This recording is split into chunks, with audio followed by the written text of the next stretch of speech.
আজ পিকুর ঘর জুড়ে শুধু খেলনা আর খেলনা। পিকু ঠিক করলো সে আজ তার সব প্রিয় খেলনাগুলো গুনবে। চলো তো দেখি পিকুর কাছে কয়টি খেলনা আছে।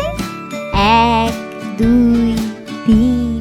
এই তো পিকুর 3টা রঙিন বল। এরপর পিকু দেখলো তার প্রিয় পুতুলগুলো। 4, 5, 6।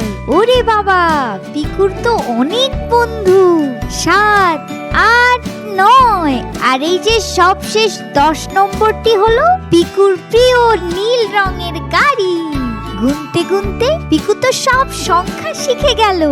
খেলনা নিয়ে খেলতে খেলতে পড়াশোনা করা যে কত মজা, পিকু আজ সেটা সবাইকে দেখিয়ে দিল। বন্ধুরা, তোমরা কি তোমাদের খেলনা গুনতে পারো? আজ গুনে ফেলো তো তোমাদের কাছে কয়টা খেলনা আছে। 1, 2, 3 করে গুনলে কিন্তু খুব মজা হয়। আমার সাথে এমন আরো মজার পড়া শিখতে পিকু প্লে এক্ষুনি সাবস্ক্রাইব করো।